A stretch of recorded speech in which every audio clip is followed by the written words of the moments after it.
Hello. Welcome back to my loyals, new subscribers, and the visitors. So, girl, things have completely gone left, okay? Things have been, going a little to the edge, going a little too far, but things have completely gone left. So, I'm going to just tell you firsthand experience what it's like to live under martial law, okay?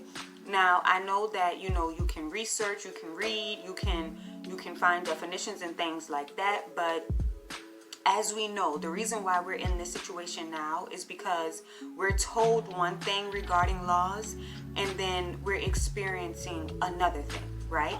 So I'm gonna just break it down as simple as I can. Like, there's really a very 1, 2, 3 ABC science to being under martial law, right? So looting and rioting is considered wrong, right? That's considered a crime. That's considered unlawful behavior, okay? So if you're put under martial law and you have a curfew, say your curfew is 9 o'clock, you should not be visible at all after 9 o'clock. You should not be visible, right?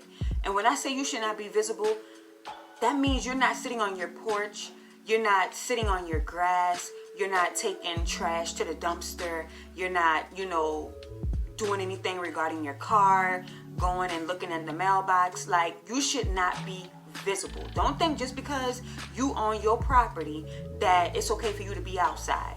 Because the mindset of military officials when they are implementing martial law is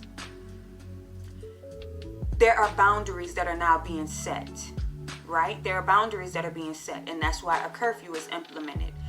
And any visibility of a civilian is disobeying these new boundaries. And the mindset of the military is, if you can't obey these boundaries, if you can't follow this curfew, then to them, you're probably a person that can be a potential looter, or you're probably a person that has been a looter, because they're connecting the two. Looting and rioting is unlawful. Staying out past curfew is unlawful. So they're putting the two together. They're not going to play these police games with you, okay? The military is not going to sit there and argue with you. They're not going to let you shove them and they're going to shove you back. They're not going to, let you live stream them. All that, telephone shit, all that's going to be out the window when it comes to the military. You're not about to have your phone in their face.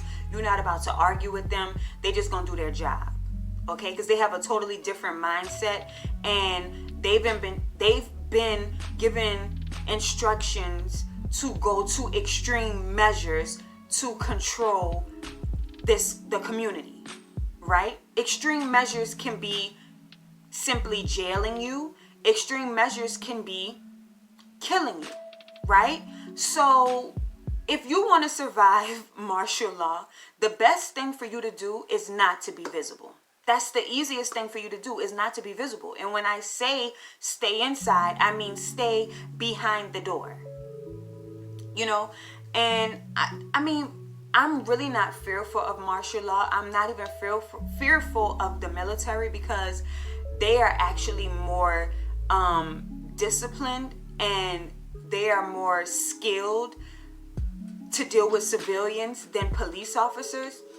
But at the end of the day, they take their job very seriously. They're not about to play these games with you. They're not. You're not about to hit a police officer and think you're going to live to tell that story, okay? So, and there will not be no streams. There won't be no video surfacing. Like, there will not be any evidence if you come into a situation with military under a martial law, control. Like, it's not going to be the same thing. And that's what really scares me, is because there are a lot of kids out here who are not, they don't have a clue. They don't understand. I don't think they even understand or are able to differentiate between police and military.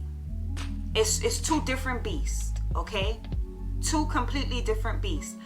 You're not going to, the military is not called to deal in the same manner.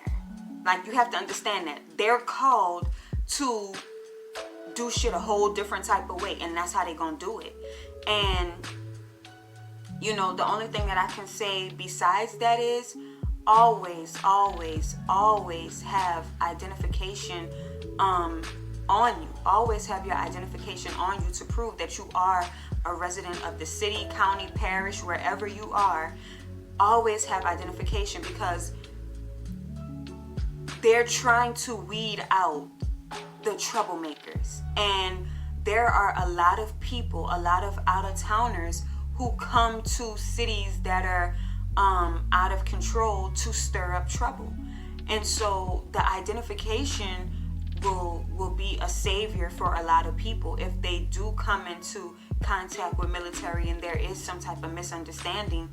Always have some type of identification proving that you are a resident of the city, parish, county,